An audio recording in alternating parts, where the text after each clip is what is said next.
Revelation 3956. From the 12th and 14th of January 1947. Matter in effective force. Redemption through increased effective force. Human hands. Directed matter is God's power which has become form, which has become completely opposed to Him in that it, as a spiritual created by Him, no longer recognized the purpose which was incumbent upon the spiritual. Hence matter is the spiritual being which is distant from God, which was bound by God's will, that is deprived of its original freedom and strength, because it escaped from God's strength of its own free will. Consequently, matter can certainly be regarded as God's former emanation of strength, but without the effect of strength. It remains unused strength for the duration of the existing form and therefore does not correspond to the divine fundamental order, just as everything that is contrary to God cannot stand in His eternal order. But the power once emanating from God will not be able to remain without effect for eternities, because this would mean a diminishing of divine power, and this is eternally impossible. But this power which has become ineffective will be opposed by increased active spiritual power from God, so that the process of the development of power, of the reign of the power lying idle, will begin. The spiritual, which has become form, matter, is stimulated to activity by the influence of divine radiation, which, however, no longer corresponds to its own will but to God's will. It has to submit to the spiritual, which is opposed to Him, if it wants to participate in the application of strength from outside, if it wants to be admitted to activity again and thereby, even if after an infinitely long time, wants to reach its original state, the unrestricted use of strength and freedom of will. The return to this original state can only happen through the extraordinary development and supply of strength on the part of the spiritual being active in God's will, otherwise the hardened strength, matter, would eternally remain in the God-opposing will and would remain eternally unredeemed.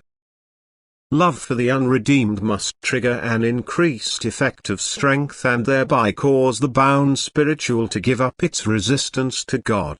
Only then will the strength formed into matter also be moved into an initial stage of activity.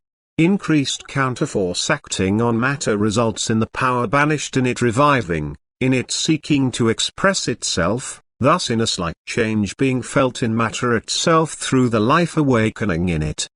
The bound spiritual becomes aware of its actual purpose, it feels an increased urge within itself for activity, and it seeks to satisfy this urge. In no way, however, can it work freely, but the way of expressing power is prescribed for it, that is, it must be active according to divine will, it must subordinate itself to the law of eternal order, it cannot will itself in freedom but carries out every activity in a certain compulsory state, provided that it wants to let the power in itself come to fruition. For it can also oppose the power flowing towards it, then the motionless state of matter remains, then it is in a state of death, thus appearing completely without power and life. And yet, at bottom, it is power emanating from God, only without any effect and thus contradicting the eternal order. So matter in itself can also never be something desirable for the more mature spiritual, but must be recognized as something God-contradictory, as long as a serving activity is not incumbent upon it. The purpose and meaning of a work of creation, originating from God's or man's hand, also gives matter its value, for it proves the will of the banished spiritual to activity. Matter is therefore something unredeemed. It is a power station which is to a certain extent put out of operation and which must first be put into operation again by a strong willpower from outside. Furthermore, it is a collection center of life force emanating into the universe, which, as increased effective, seeks to unite with the ineffective force in order to bring forth increased achievements, as which all becoming and life in nature as well as useful creations, originating from human hands, are now to be regarded. Matter is a hardened force, while the life force, emanating directly from God and flowing into the universe, is still in fullest efficacy and thus exceedingly active and life-awakening, and can drive all those inactive forces to activity, provided it finds access to them. But this is decided by the will bound in matter. For the hardening of matter was the result of the God-opposing will of the beings created by Him, thus the softening of matter must take place in accordance with the giving up of its resistance to God.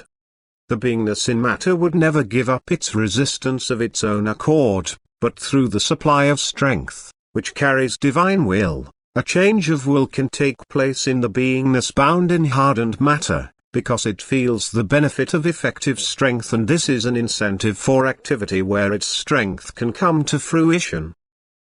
Thus matter is something God-resisting as long as it is not admitted to a serving activity, but it has given up its resistance as soon as the creations formed out of it carry out a serving purpose.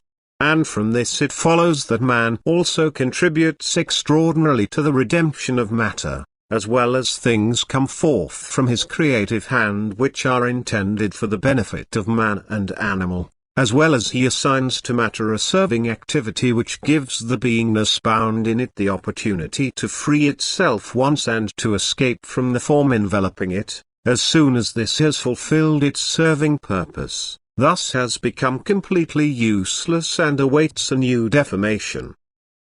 Therefore, the untiring activity of human beings is of the greatest importance, for the human being signifies for unredeemed matter and for the beingness bound therein that increased expression of strength through which the unused strength is stimulated to activity, so that the redemption of the bound can begin.